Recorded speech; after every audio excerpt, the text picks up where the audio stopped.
worship. Ngoba ayikho into ekhaza uJehova njenge worship. Imithikilizo leya yenza uJehova ajabule. Ayabakisa laba.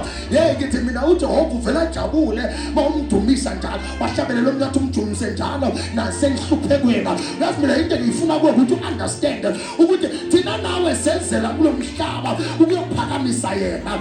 Athi uJehova kabonga uNkulunkulu ngoba umusa wakhe kusuDavide umile kuze bephakade. Bathi wabakhipha eGibhithe ngoba umusa wakhe umile kuze bephakade. Bathi uFaro ihasi nenkweli yalo waliphoniswa olwandle athi ngoba umusa wakhe umile kuze bephakade.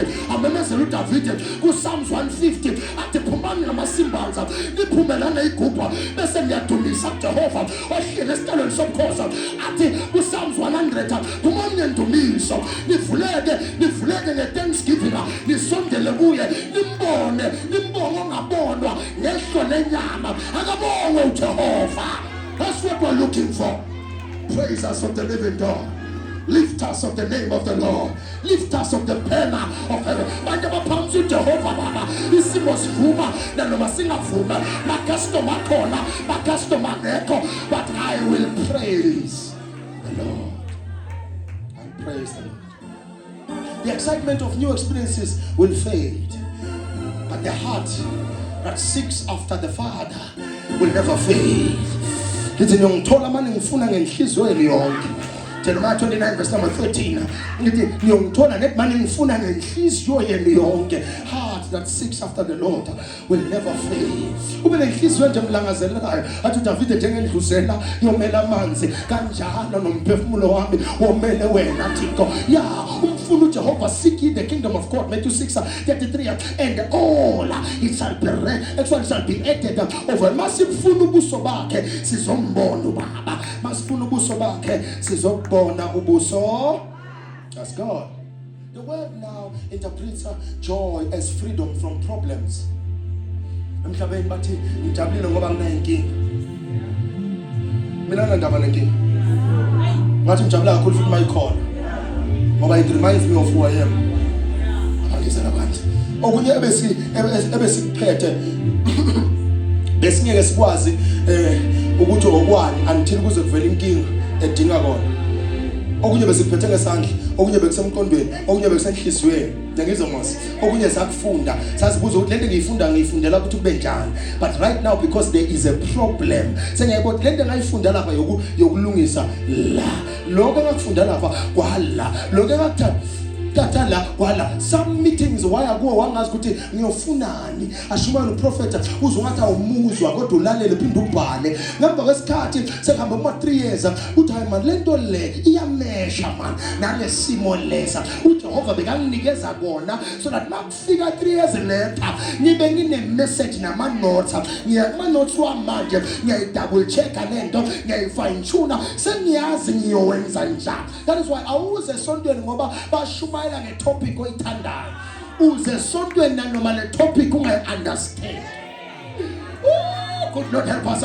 Ngoba awazi likusasa likuphathelena. So ngoba mina ngiyazi ukuthi ngisazophila, I attend the services so that I receive umphako wendlela. Umphako wani? So the word interprets joy as freedom from problems. So when there is no pressure, ajabula abantu bomhlaba. Athi ngaze ngajabula, ngaze angina pressure sis. Okay. Number 2, when there are no conflicts, abashayisani namuntu nje. Yonke into abayenza abantu abahlangana nabo abashayela izandla. There is no discomfort. Hayi bese abantu bathi ifinyile joy. Ngaze ngajabula. Yabazi abantu anginenkinga futhi angina ma conflicts, angakabani namuntu. Lokho kusho ukuthi awenzi next lo mhlaba.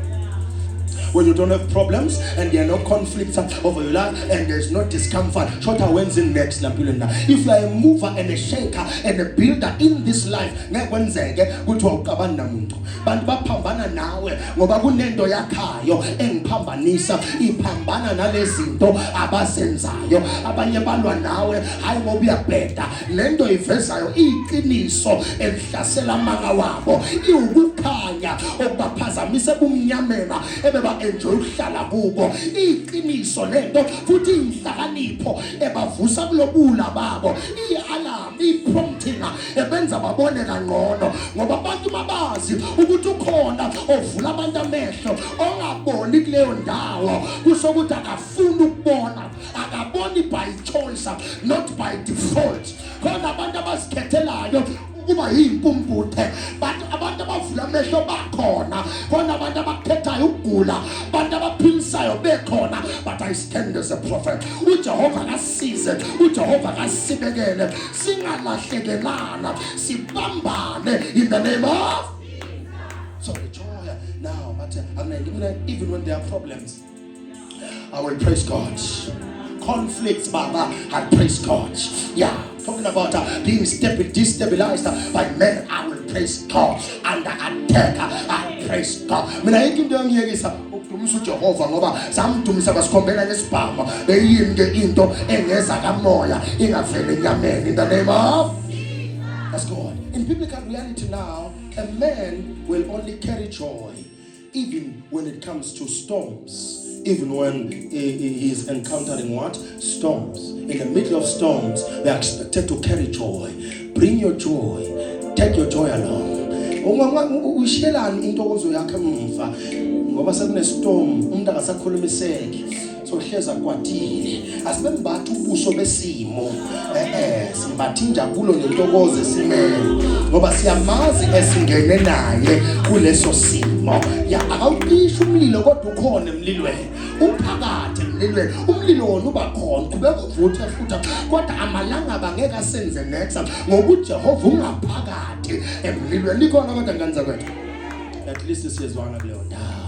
So now the world interprets joy according to what is happening around the person, but God interprets joy and perceives joy as what is happening inside a person's life.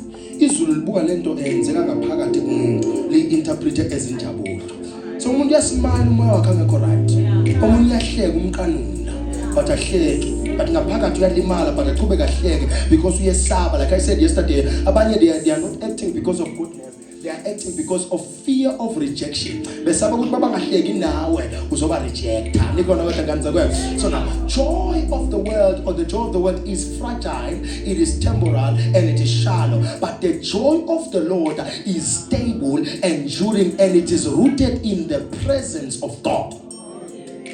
The joy of Jehovah is stable. Is stable. Asikho muti ngaleyo ndlela. Sine-joy evela Jehova. Sine-joy. Omnyazi athi wena ngazi ukuthi ingqondo sekulahlekela. Angazi vele nami kanti angilahlekela. Because angisiboni isidingo sokukhala ngoba nginoJehova. Ngiyangizwa mase khona amahlombe ngikhalela kuwo.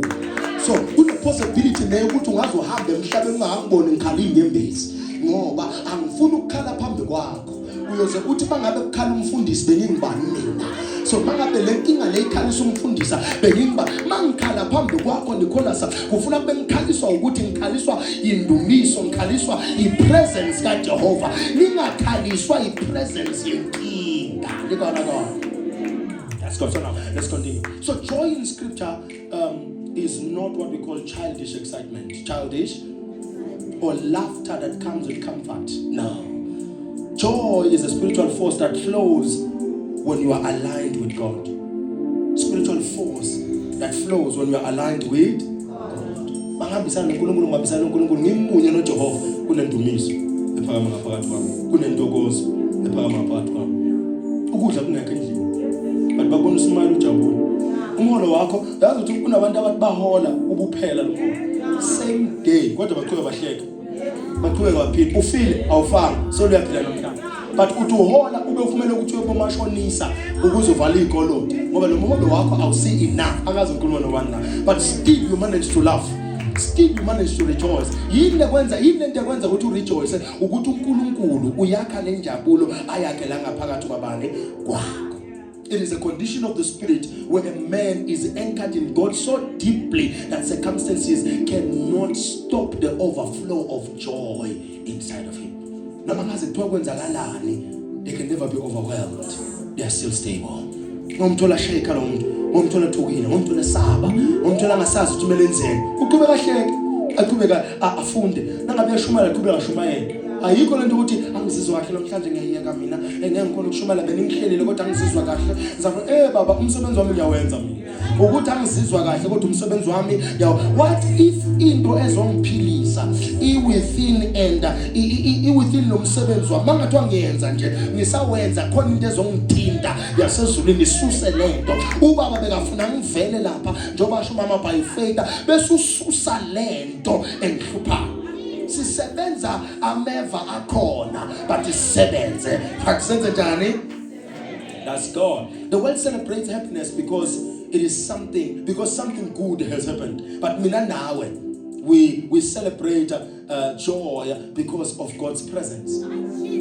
We stay in a joyful mode because of God's presence. Khona bakhe yasikwenza ukuthi udlala ingoma ube nento ekuthindayo uze uyaza ngithinda lento ubona kwehla inyembezi ungafuna ukukhala kodwa kwehla inyembezi bese bana lento ungakhona ukuyibamba lela ngaphakathi uze ungathi ungena amakhaza kodwa yashisa at the same time ngoba le ngoma sekukhona la ikuthinda khona bese uba nenjabulo that comes from within, injabulo that comes from within because of God's presence. Joy is not a mood but it's a dimension of a spiritual life. It's a dimension of a spiritual life. Joy is a dimension of a spiritual life. It is the strength that flows from the presence of God. When you walk with God, there's what we call supernatural energy that sustains you as a child of God. And it's a heavy in your spirit. Then you see the moyo wakho. But you sustain. Uyezwa ukuthi nami bekufuna ngiyayeka. Ingqondo yami ithi angiyeke kodwa kunento la ngaphakathi. Ethi angenze njani? Angiqhubeke. That is why Nehemiah 8 verse number 10 says the joy of the Lord is my strength. Without joy, we can collapse under pressure. I'll tell you the truth. Without joy, we will collapse and we can collapse under pressure. The joy of the Lord gives us strength so that we don't collapse under pressure. You can be able to carry even mountains when you have the joy of the Lord. Ngathwala ngishintaba baba. Inkinga zibe ngikaka uyiphathe zonke uzibekela. Uthi mawukhuluma nomuntu mina sometimes ngingafuna ukukhuluma nabantu ngenkinga zami ngoba ngatala ngikhuluma ngenkinga zami ungasuke ukhale nina bese ukhale mina. Kanti wena ngiyaqophela phela wena ulalela mina lento ngiyethwele but wena ungakhala kakhulu ngoba mina ngiyethwele kodwa wena uyayilalela kodwa ukhale ngiyangizwa kwathi. But I pray for you ukuthi ukhona ukuyithwala lento abathi angeke ukhona ukuyithwala. Ngiyiphinda futhi ngithandazela ukuthi ukhona ukuyithwala lento abathi angeke ukhona ukwenza njani. Joy is a form of spiritual strength given to those who want to remain and choose to remain in the presence of God. A spiritual strength given only to those who wants to stay in the presence of the Lord. Ngiyamkhumbula futhi uthi ngajabula mabathi angiyeke kuphi. Uyayizwa ke lento. Why? Because he understands ukuthi injabulo yakhe iku presence. Injabulo yakhe iku presence. I don't understand why people nomfundo mabeze esontweni bayakwata. Ukwata kanjani esontweni? Because mina ngiyajabula mangizala noma kushaya kuthi wayi Monday ngizwe ngathi ngase yasonta nange Monday. Angifuni ntamba manga nange Tuesday makushaya u6 ngizwe ngathi ngabe siyasonta. Ngiyafisa manje. Ngizwe ngathi ngabe siyasonta ngoba lento la moyeni wami ngizwa kumnandi makuthiwa sisontweni. Ngizwa kumnandi makuthiwa siyakuphi. That's good. Joy now is the evidence. Joy is the evidence that the Holy Spirit is active and is actively governing the life of a person. Ujabula nomintokozo isign yokuthi umoya wakho nempilo yakho yeluswe umoya. Yeluswe ubani? Umoya. Yabona if impilo yakho yeluswe imoya yemvelo, hayi umoya ongcwele nojabula. They are now in podcast Charles basitshela ukuthi othwela kakho ojabulile kulabantu abathwele.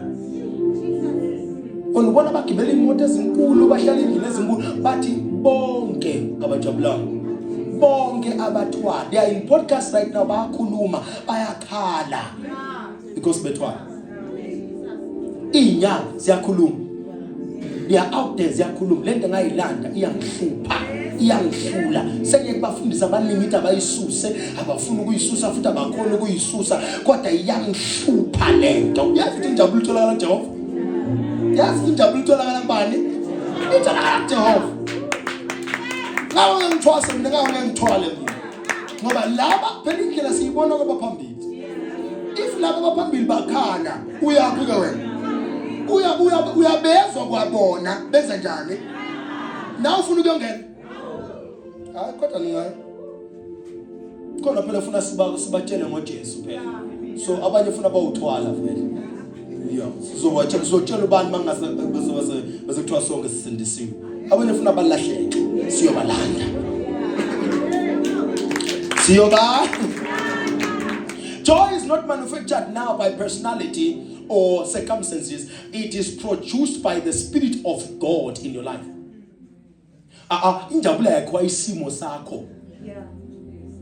Ayakho lokho obhekane nakho. Yakhiwa uNkulunkulu ngaphakathi kwakho. Usuke so uyihypocrite masuhlekiswa isimo sakho ungahlekiswa uJehova because of isimo sakho. Ngiyayiphinda futhi lento.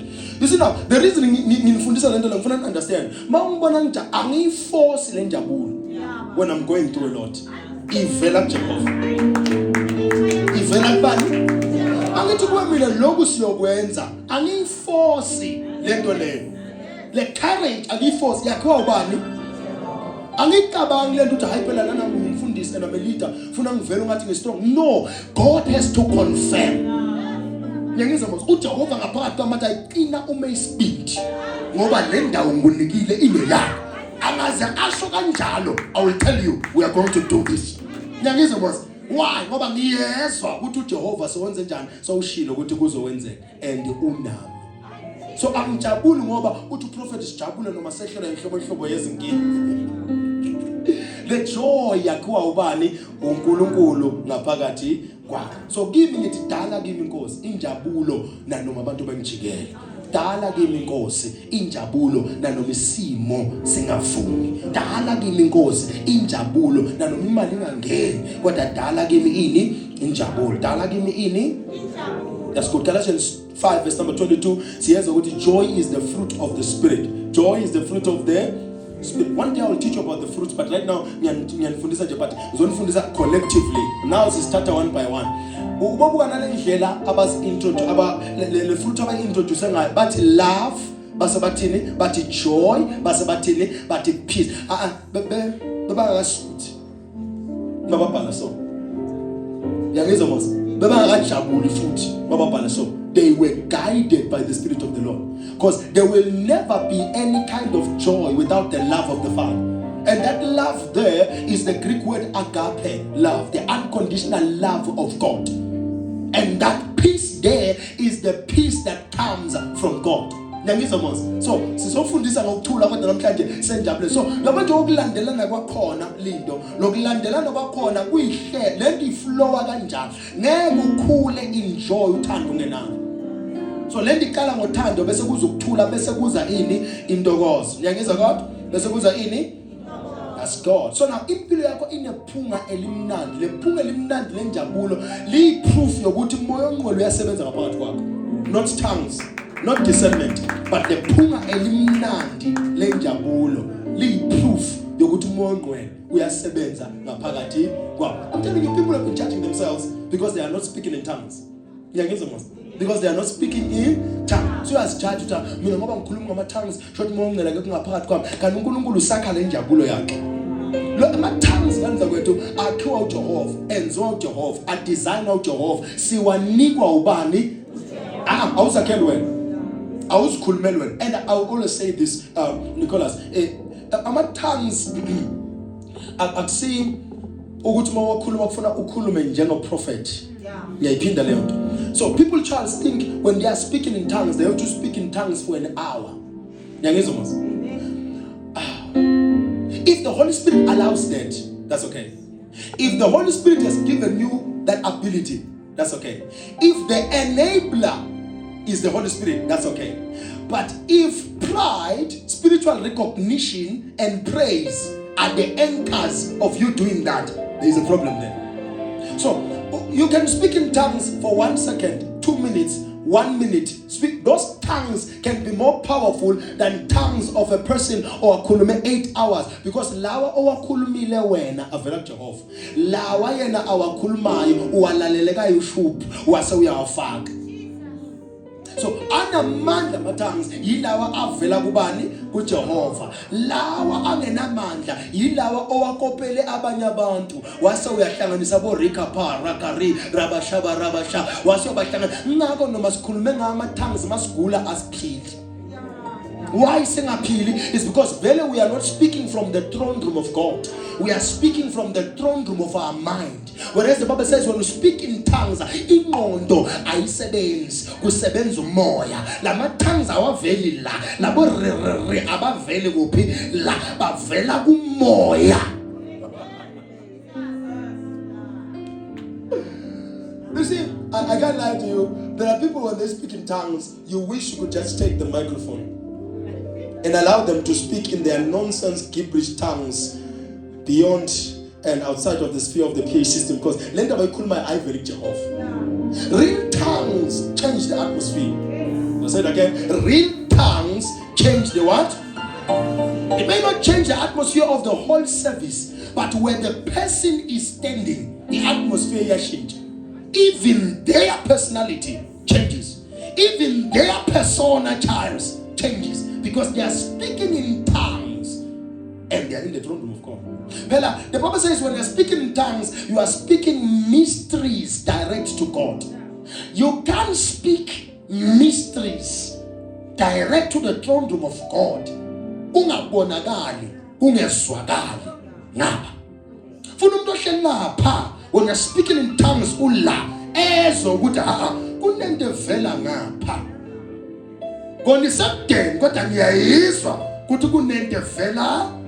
That's power in tongues because they come from God. They come from. And you see, let me say this. When you speak in tongues that comes from God, you are at peace as you speak them. Let me say that again. You are at peace as you say them. You can't say you are speaking in tongues, but you are not at peace in your spirit. Ngathi ucabanga leli igama ozolisho rabashana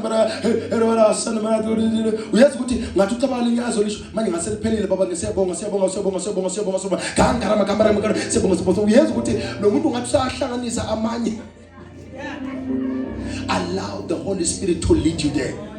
When you are led by the Holy Spirit, the tongues flow. You can speak in tongues for 5 minutes but receive information for 5 years.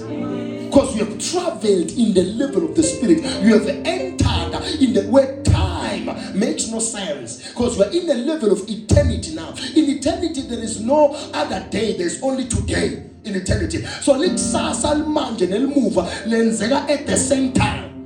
That is why sometimes when we prophesy, we speak in tongues. Why are we speaking in tongues? We are traveling into the realm where there is no time. Then we are able to see the past, the present, and the future. That is why prophecy operates in what? In the word of knowledge, word of wisdom, and prophecy itself. Discernment of spirit also. Number 4. Now, travel into the level of the spirit. So how do you travel? You move by the power of tongues. Am I saying someone who doesn't speak in tongues cannot prophesy? That's a lie. I'm not saying that. But I'm implying the fact that those you hear when they prophesy about tongues is because they are traveling to fetch something from the realms of the spirit. Then they come back with navigation, genealogy. When I'm talking about genealogy, I'm talking about your family tree. That is when they travel, they speak about things that happened in the realms of the spirit. In the answer 1994, because they've entered the sphere and the archive of memory in your mind. By small size, into your mind, they are able to see in your life. See, but all doctor same time. That is why we are able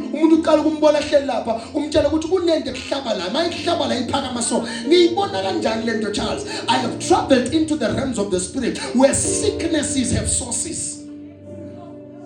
No, let's talk about joy. Let's talk about what? We're not talking about prophecy. We're talking about what? Joy. Let's continue here. I know people are excited when we talk about prophecy and depth in prophecy. We are not there now. You can't reach that level if you don't have the joy of the Lord. If you don't have the joy of the Lord. So now, joy now. Let's continue now. I don't have time. Okay, joy is what we call deep awareness of salvation and divine acceptance, which is Psalms. Let's call it 51 verse number 12. Joy now is deep awareness of salvation and divine acceptance. Uyabona okunye okusestablisayo ukuthi sathengwa. Sahlengwa. Restore unto me the joy of my salvation. What's the joy of my salvation? It is not a car, but the realization of the actualization of the words. Lokwenzeka kwalezwi empilweni yami. Nalokuvela le assurance yokuthi ngumntana kaJehova. Yiyo lento ejabulisa ukuthi mina ngisengumntana eDlozi, umntana kaJehova. Ngisengumntana amanzi. Andigcolele kulamalanga. Mina ngumntana samanzini, umntana amanzi. Uzibuza umntana amanzi ungagezi. Umntana amanzi njani ungagezi? Phela ngoba umntana amanzi ufuna uthanda amanzi wenze njani? Ugezi. Athi umuntu umntana amanzi kodwa akagezi. Devil is a liar. Shana manjani the devil is a liar. When a man understands that he has been redeemed, restored, and adopted by God, kunale gladness like a moya. Noma ngihambe down, bangazi bathi le pride, kanti ngijabulile. I'm telling you, even when you meet me in town, mina ngihamba ngathi lo mhlaba owami, kanti vele owami. After making a bad financial decision, ngihambe down uSomi. Ngihamba ngithi yes. Yeah, shoulders up, chin up. Angamakhwe kwami phambili. Ngeke umuntu sengibalisa, abakhona abantu bambala town, ubaba ujabona ungazi umthinte kwenzakaleni. No. We're not like that because I remember ukuthi noma kungenzeka lokho ngisindisiwe. At least nginjani? God will restore all the years that the cankerworm and the locust have eaten. If I perish, I perish. What's my business, get up? If I perish, I perish. I'm telling you, in business, I'm telling you, that decision you have to make, you decide between a gross and a store. What do you turn? I gross up. So much. So that's what you turn on it, but just turn. That's why when you're in business, you need someone who is business minded too. I don't think umuntu o consenting ukudla. Ngefife siya fast. Because I know if you let the store imali izoba khona. Senze njani sithenge. So hlela umuntu standards ayini ngoba ama business deals now uyazi Charles ukuthi kuba imponji nesikhathana esinani wayeka ubona abangenile bablow umuntu yabona ke lapha hamba nomuntu osolabalisa hayi ngeke kulunge uyabona nje umntana uhlagula ngeke asibele imali azihambise le mali azihambise le mali bathi hamba sandla buya sandla mina vele namavesi ukhotela wona mase ngikubona ukuthi ngathi alahleka even in business Ecclesiastes chapter number 11 phonza ngenhla ubamba ngenzansi phonza ngenhla ubamba ngenzansi Proverbs litholindele imvula angeke abe nesivuno ngeke uvune kulandela amavesi lawo uze nawe uthi okay yeah mase sidliwe futhi bese ngithi awulahlombele kwamakufelo kuyenzeka is possible when business is possible next time ndoda namhlanje kusasa phinde ivuke ubuka le mali hambile uthi yeah uzolunga next time labo bantu abasathenga lento sekuvela okunye okungcono. May God help us even when we're in business. I pray for every business person here, may you thrive this season. Ask God. Joy has to be the inward celebration, because I belong to God. Nothing has to please you beyond that. The fact that I belong to God. Bang prophetile, abang prophetanga, bang tandazele, I belong to God. Something this mazakhona ukuthinta manje because you belong to God. Okunye ngeke senzeka. There are some people who don't have the upper hand now. Do you know why? You belong to God. So okunye kumele kusijabuliswe kakhulu. Akusasine mali ukuthi I belong to God. Nginendawo. In a safe place. One of the people, Evangeline Keyboard, is now a preacher. He preached the message and I don't know if you want to videos or okay. Now, usho into namandla uthi umkhumbi kaNoah bantu ebebaphakathi kuwo nezilwane bezingaphakathi akusho ukuthi bezingahlaseleki bezihlaselekile linto ngoba there was a storm outside. But into ebenza ukuthi istorm singafiki noma singafinyeleli, it's the ark. So hayi ukuthi asihlaselwa noma sikahlaseleki, we belong to Jesus. So it means now we are under the covering. Yes. So lokho kuhlasela abantu kuyasihlasela nathi, kodwa akusehlulekisi. Why? We belong to God. So izimpi zethu sekunomuntu osilwela, amakala wethu sekhona ummeli wethu. So ngabe nathi siyakhala njengabantu basezweni, kodwa asisekho ezweni. We belong to God. Bese uthi angajabuleki. Ngenza ukuthi angifuni kuhamba manje abantu bakhuluma ngo-World War 3 ngihalela ice cream inkinga ukuthi ngifastile. Indlela engithole ngayo emoyeni noma ningaze nithi kunomphakathi obeke ikhamba lamnyango la, mangifika ngakhahlela lento ngene phakathi, because I know I belong to.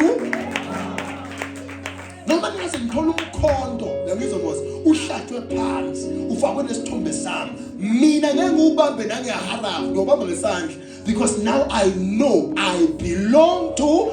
Ngeke uqale ukuhlaba mina, uyohlaba uJesu kungikhala uhlaba mina.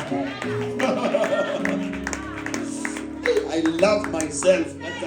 And ngiyayithanda le level of faith esengikuyo. Angiqalanga la kodwa ngiyaqela la ufike khona. Uyokushumayela uzufike kule faith. I belong to God. Noma uyangihleka, noma uyangihleba, noma uyangihlasela, noma ngibuka kabi, noma uyangijaja, noma uyangikondema, noma ngibukela phansi, noma uthini, nginandaba. I belong to God. Jesus chose me. Jesus uJesu wakhetha mina. Bakhona bonke abantu emhlabeni. Cabanga. Wafela mina. Akafelanga ngisho nale ingelozi lezi ezahamba noSathane ezulwini. Wafela umuntu. Wafela mina. I don't know who you are and where you are. The fact that you belong to God should give you joy. Ikujabulise nje lento lokuthi ukhona obuka impilo yakho. Ukhona akwazeli futhi akalanga. And izinto ezinhle zisazowenzeka. Ngiyangeza manje. Good things are about to happen. Good things are about to happen. Ungakhathazeki iphupho lakho ngeke kwenzeke. Kuthi welifile liphelile ngeke. Ungalifezi the devil is a liar. The devil is a liar. Bonke lama trends wabonayo but isikhathi sami, it's my time bafasi. Now uzongena ungajahi. Engathi siyeze sakhe isikhathi. Now uzoposta usho uthi it's my turn bafasi. It's my time bafasi. Now uzoposta. Now uyivule yakho indlu, hayi apartment, eyakho indlu. Ya usho uthi ngiyakhe ngemali yami nangezandla zami. Bese uthi it's my turn bafasi. Yisave nje manje le sound, uyisave nale comment le or le caption le uyibekele that day uNkulunkulu ayovula. At least manje we are expecting. Bese the Bible, the expectations of the righteous can never be cut off. In the book of Proverbs, the expectations of the righteous can never be cut off. Lento expecta Jehovah usazoyenza. Usazo. That's God.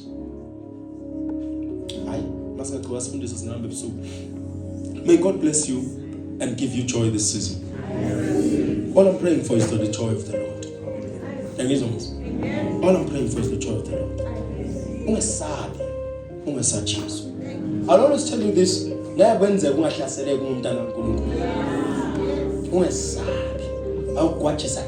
day. Every day. Every day. Unganaki lokuhlaseleka. Jatulisa ukuthi you belong to God. A text will always be there. And I belong to Jesus. I'm untouchable. Angiloyeki. Because I belong to God. Hayi ngoba ngazi kakhulu, hayi ngoba ngifunde kakhulu. I belong. Izinto ziyangilungela mina because I belong to God. Hayi ngoba ngiyafasta, hayi ngoba ngiyanikela, ngazinikela. Impilo yami sesandleni sikaJehova. Ayikho into engayilungisa Jehova. Akukho okungalunga. Kunento othi ukhuluma ngayo manje kwehla inyembezi. Kunento othi uyayicabanga manje kwehla inyembezi. Kunento othi mawuthi uyisherela abantu ubona inyembezi zedlala ungakhathazeki okwamanje isaqalisa khona la isizini ezayo uyokuhleka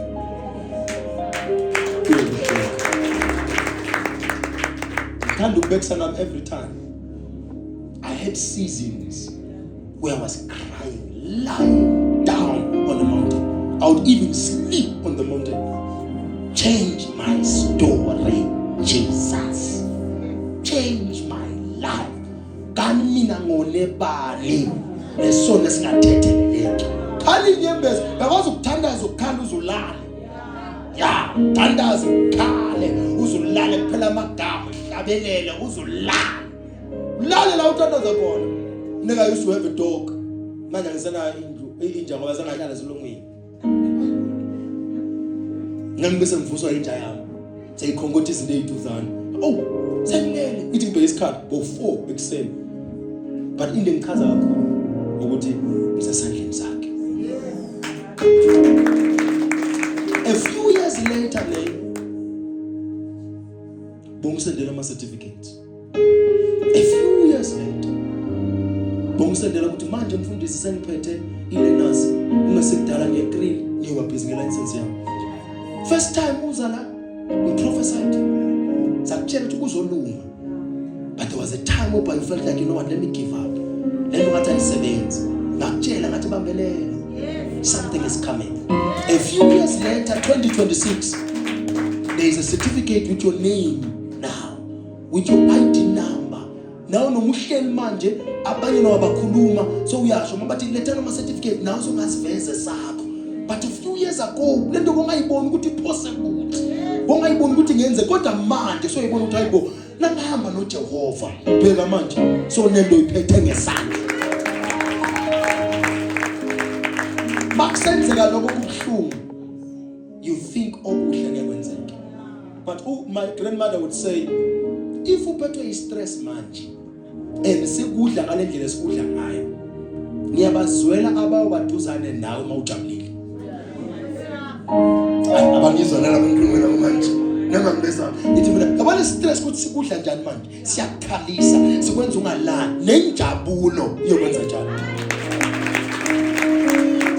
Yabona ukuthi ukweswela ukwenza njani, ukweswela ukwenza uhamba ubalisa ukhuluma wedwa endleleni nenjabulo. Nenjabulo ukajabula wavuka ebusuku bowulele ngo12 obujabulile wathi kusekuseni nganu1 wavuka wahleka wathi kodwa Jehova ungenzani. Je uhlala ubuthongo bungehli bungangeni ngisho na TikTok kube mnyaka uhlala uthi uNkulunkulu ukhona, uNkulunkulu uyaphila. That day is coming. Nangizobona that the reason in la namhlanje ngizokutshela that day is coming. Le ndlela obokhala ngayo indlela uzojabula ngayo. Yabona indlela obosingelwa ngayo izinto indlela yokukhululeka ngayo. Uyozona ukuthi hey Nkosi yami ngaze ngakhululeka. Yaze yasuka lento ebeyikhalisa every day. Mazulu besathi uyozutelebhele. Uyozutelebhele. Abantu bazibomanga wenzani makuyosina nokusina. Bahamba uhlaba indlela yonke bathi uyahlanya. Bible lithi enye indoda except number 3 bayithola duza negate lesson lithi bayibambisane bathi ngegama lika Jesu mara sina sukuma uhamba yavele yasukumenza njani yahamba lithi iBhayibheli yajakadula ngena phakathi etendeni ngena phakathi esontweni yajakadula because lamalanga ebeyiwahleli phansi yayahalela ukujakadula. So nawe kunento yahalelayo uyibona ngathi sekudele service le beso activate layo dimension. I stand as a prophet. We open up another dimension. We open up another level. We open up another breakthrough. We open up a sphere of miracles. We open up a sphere of life and love. You will rejoice again. You will rejoice again. You will experience joy again in the name of